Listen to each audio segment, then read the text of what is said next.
Good morning, or depending when you're watching this, good afternoon, good evening, or good night. My name is Ross, and as always told, out of Voice of Radio, and the good news is that TOughness Ablaze is starting to get out into the wild. Pre-release kits are being opened, people are seeing the cards. That means we have a set list.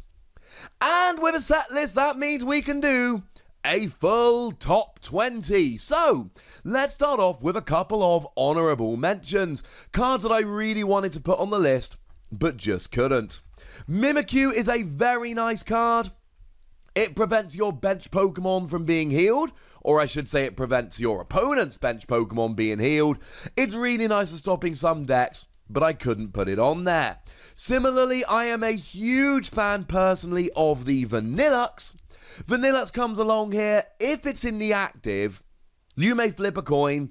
If heads, paralysis. Paralysis on a coin flip is awesome, but unfortunately, it is on a coin flip. You got to get in and out the active. I don't think it's reliable enough. Corporaja makes me genuinely sad. I really thought this was going to be on the list. It's got an ability that makes it immune to special conditions, which is nice. But really the reason we're playing it here is the gigantic 190 HP and the attack that does 120 damage. But if any of your bench Pokemon have damage counters on, more on that in a moment, you do 240. 240 on 190 HP Pokemon is great, but the attack cost is just a little bit too awkward and I could not find room for it on this list. And similarly, one that I may very well end up regretting not putting on the list proper, but Dracovish. If this is active, your opponent cannot evolve any Pokemon from their hand. They can still use stuff like Red and Blue to evolve using a trainer card, but they cannot evolve from their hand. This has the potential to really shut down decks, but without a better attack, and until we get a more evolutions-focused format, I don't think I'm going to be able to pop this on the list, though it was very, very close. So starting in at number 20, we've got HOOPA. HOOPA's the new Zapdos, and Zapdos was really good. It's got an attack for a single darkness energy that says if this Pokemon went from your bench to your active this turn, it does 90 damage. Now if it didn't, it does nothing. But as long as it went from the bench to the active this turn, you get to do 90 damage for a single energy. 90 damage for a single energy is extremely good, ladies and gentlemen.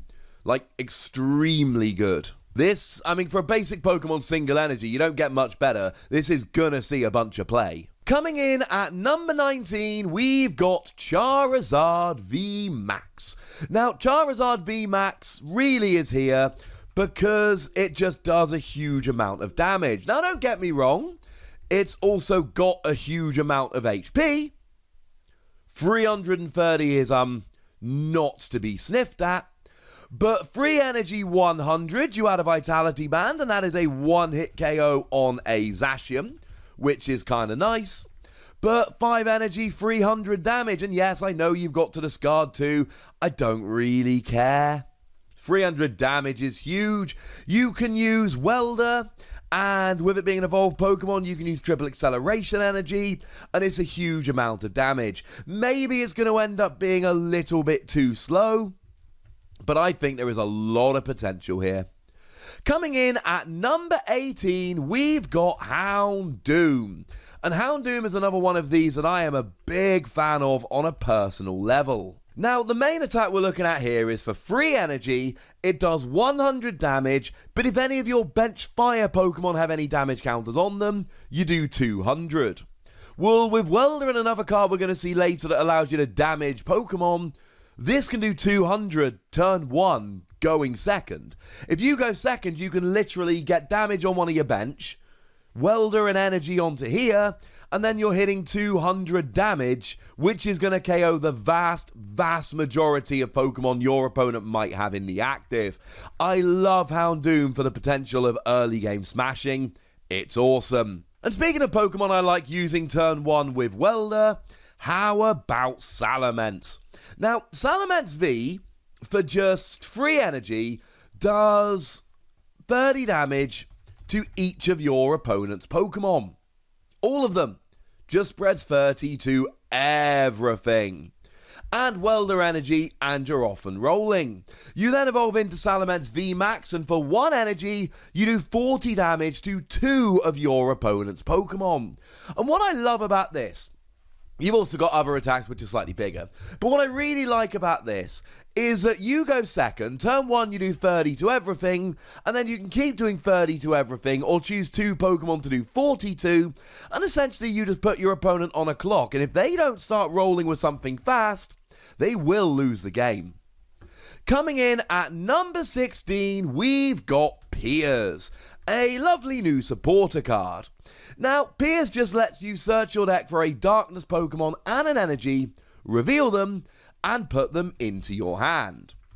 The difference here, of course, is that it does not say basic energy, which means you can search out any of your special energy doing this, which is a little bit potentially ridiculous. And we're going to get to CROBATV later. Yes, CROBATV's on this list. Yes, it's a lot higher up. CROBATV is literally the new Shaman. It's got the same ability, but it's limited to once during your turn. So, essentially, Piers can get you a special energy and a Crobat. That's a good card. In at number 15, we're going for special energy. And I know I'm cheating a little bit here, but there's 3 of them and it's really hard to split them up, so I'm putting them all here. Now, the best among them is Powerful Colorless Energy. It just does an extra 20 damage in the same way that Strong Energy did.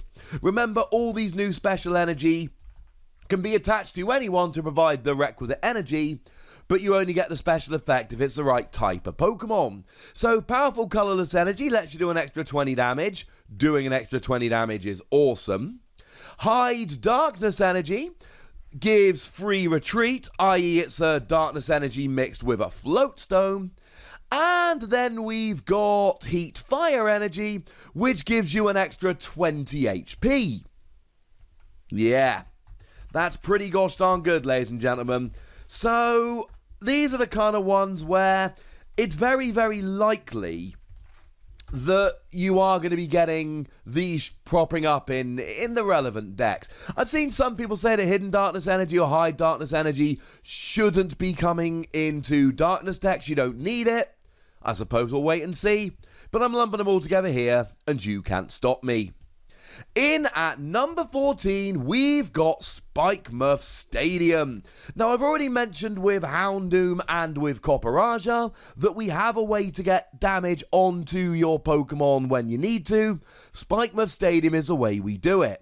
Whenever a Pokemon returns to the bench, whether that is by switching or by retreating, you put 2 damage counters on that Pokemon. And basically, this is all just, you know what? Let's take advantage of those Pokemon that need to be damaged. I mean, clearly this is going to be something that Spiritomb is absolutely in love with, given that that does an extra 30 damage for each damage counter on it. But essentially, any Pokemon that needs to self-damage, and I've given you 3 examples already, anyone that needs to self-damage here is going to absolutely love this. In at number 13, we've got Mad Party. All of them. Let's lump them all together. Now, the main dude here is Poltegeist. Now, it does have the attack Mad Party that does 20 damage for each Pokemon with Mad Party in your discard pile. And again, we're talking evolved non-GX Pokemon, so we've got Triple Acceleration Energy or Twin Energy here that will pay the attack cost nicely. But it's also got an ability that lets you discard a Pokemon with Mad Party from your hand and draw 2 cards, which is pretty gosh darned awesome. Now, there are other Mad Party members as well. There is Galarian Mr. Rhyme, who you're probably never going to actually use because it's an evolved Pokemon. And similarly, we've got Dedenne, who you're probably never going to use because the attack cost is too gosh darned awkward. But there is also a Bunnelby coming along, and Bunnelby's got the same attack, again for 2 colorless energy, though it is a basic, so not triple acceleration. And this is just a continuation of stuff like Night March and Lost March. And maybe it's not going to end up being any good, but I think there's a lot of potential here. I'm a fan. I'm putting it at number 13. In at number 12, we've got Rose Tower. Rose Tower is just a double-sided Oranguru for both players. Once during your turn, you may draw until you got 3 cards in your hand. Doesn't end your turn like a lot of these draw stadiums have in the past. It's just you get to draw until you've got 3 cards in your hand. It is great protection against hand disruption. It's great protection in the late game. It's great protection against something like a reset stamp. Sure, it's double-sided and it can help your opponent as much as you, but I'm relying on you to be able to make that decision. I'm relying on you to be able to decide when it's going to help you and when it's going to help your opponent. In at number 11, we've got GREEDENT. I love GREEDENT. GREEDENT is one of my personal favourites from the set. Now, to be fair, the first attack is fine. It, for a single colourless energy, does 20 damage and discards a tool, which is alright. But really here we're looking at 2 energy, 100 damage, put this Pokemon and all cards attached to it into your hand. Bearing in mind you can use this for a twin energy or a triple acceleration energy, and it goes into your hand, so you won't even lose the triple acceleration energy because it goes straight back to your hand, which is kind of awesome. And then you would put stuff in the active like Lily's Pokédoll so your opponent doesn't take a prize. GREEDENT has a huge amount of potential here, and I think we should all be getting a little bit excited about it. In at number 10, we've got Rose. And honestly, I want to put Rose higher, but the top 10, and I think this is one of the parts in the list where we can draw a bit of a line, I think the top 10 of this set is really, really strong. Rose is a supporter card that lets you attach 2 energy, basic energy, from your discard pile to one of your Pokemon VMAX. Yeah, that's right, it is universal energy acceleration for Pokemon VMAXs, regardless of type. That's kind of awesome. However, you do have to discard your entire hand in order to do so, which would be a downside if we didn't have Rose Tower. But we do. Yep. There is a lot of potential going on with Rose here. Essentially, any VMAX from now until when Rose rotates out is going to really, really love being able to take advantage of this. In at number 9, we've got Birdkeeper, and shout out to the lovely Birdkeeper Toby. I will be calling this card Birdkeeper Toby many times. And it is literally switch plus hop. You switch one of your active to the bench, and you draw 3 cards. As a supporter card, just to switch isn't good enough. Drawing 3 cards isn't good enough. But the pair of them combined together really, really is. It is just phenomenal in terms of getting Pokemon out the active without sacrificing your draw for the turn. Drawing but not having to try and draw a switch, drawing while switching. Now it does actually give a bunch of Pokemon the ability to attack for free. So like for instance the Rowlet from this set has got the ability that lets you attack for free if you've got or if you've played a Birdkeeper this turn. There are a bunch that do have that ability, and it's got an attack that does 60 damage to one of your opponent's bench Pokemon, which is quite cool. I mean, I don't think anyone's really playing Birdkeeper for that so much. The kind of cards that can use this really are not seeing a huge amount of play. The good news is Birdkeeper as a whole really, really is.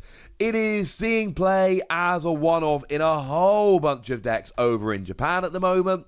It is becoming a little bit of a staple. Yeah, this is one to keep an eye on. This is getting its way into a lot of decks. Hey, speaking of which, in at number 8, we've got Decidueye.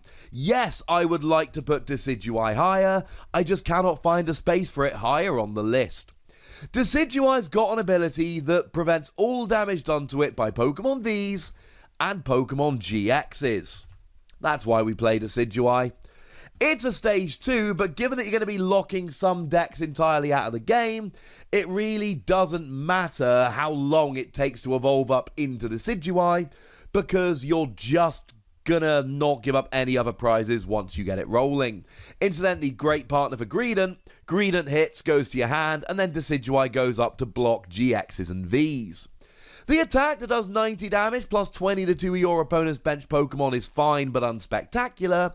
But make no mistake about it, being immune to GXs and Vs, that is going to win a lot of games. All of the ones we're seeing coming up on the list here, I've already seen these popping up in a lot of decks in Japan, and this is no difference. No different? This isn't an example? I don't know, you get the sentiment. Toughness Mantle, or as we now know it to be translated, Cape of Toughness. Shout out to Primal Lugia for linking me to an eBay auction, showing me the name. Now, Cape of Toughness just gives an extra 50 HP to a basic non-GX Pokemon. And this is going to get silly. I mean, it's not coming out in Darkness Ablaze, but remember that Wailord V is coming with 280 HP, so this will put it up to 330. I've already mentioned Spiritomb does 30 more damage for each damage counter on it. Really would be good if you could all but double their HP. Blacephalon is a really good deck and has been since it came out. Boosting that from 120 to 170 would mean that a lot of Pokemon that used to get a one-hit KO no longer get a one-hit KO. Any basic non-GX deck is really going to be considering this strongly. In at number 6, we've got GLIDWOOD Tangle, which does what the old Victini used to do, but as a stadium for either player, rather than a Pokemon just for you. When either player flips coins for their attack, they have the option to disregard those flips and flip again. Though please do remember, it is all or nothing. You cannot reflip some, you either reflip all of them, or you leave them be. You cannot just reflip the tails. If you could, it would be full bore broken. But no, that's too gosh darn good, ladies and gentlemen. We don't really want that. In at number 5, and you could argue another little jump here, but to be honest, 10 to 6 were awesome. We've got Centuscorch VMAX. And Centuscorch VMAX has already gone and solidified itself as one of the very best decks in Japan. You can expect that to happen immediately when this comes out over here. This will instantly become one of the best decks in the entire game. The V really isn't terribly exciting. It does have a single energy attack, which does 20 damage, and you may discard an energy from this Pokemon and your opponent's active Pokemon. But really, we're playing this for the VMAX. 2 colorless energy, and you do 40 damage, plus 40 more for each fire energy attached to this Pokemon, and then you may attach a fire energy from your discard pile to this Pokemon. Yeah. Bearing in mind you got Welder to accelerate the energy onto there, and essentially what you do is just build up energy really fast and one-hit KO anything. It's really quite ridiculous, ladies and gentlemen. It is a phenomenal deck, and the fact that it's got 320 HP while having the potential to one-hit KO anything, which other VMAXs generally don't, yeah, that's a very good deck. In at number 4, one of the more controversial cards in the set, it is Turbo Patch. And I tell you what, ladies and gentlemen, there are some people that love Turbo Patch, there are some people that hate Turbo Patch, and some of the ones that hate it because it's a bit too good, and some of the ones that hate it because it's flippy, and therefore is just never going to be good. Bit of a weird one, right? You see, what it does is it allows you to flip a coin, and if heads, you get to attach a basic energy from your discard pile to one of your basic non-GX Pokemon. Yes, it works for Vs. No, it doesn't work for GXs. And it's flippy and unreliable, but it remains the only real universal energy acceleration that we've got in the game right now. There are not any other cards out there that can just accelerate any energy to any of your Pokemon. And I know this only does basics and it doesn't do GXs, but this is genuine universal energy acceleration.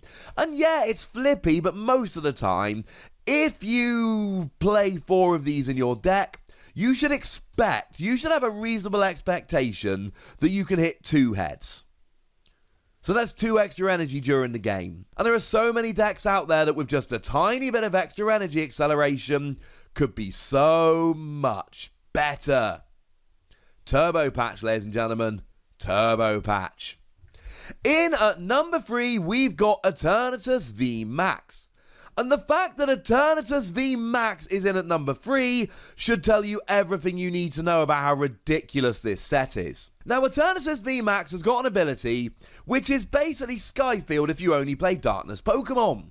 You are allowed to have 8 bench Pokemon, which is nice, but you're only allowed to have 8 bench Pokemon if you are only playing Darkness Pokemon. As soon as you've got a non-Darkness Pokemon, you've got to go down to 5 bench Pokemon. Okay.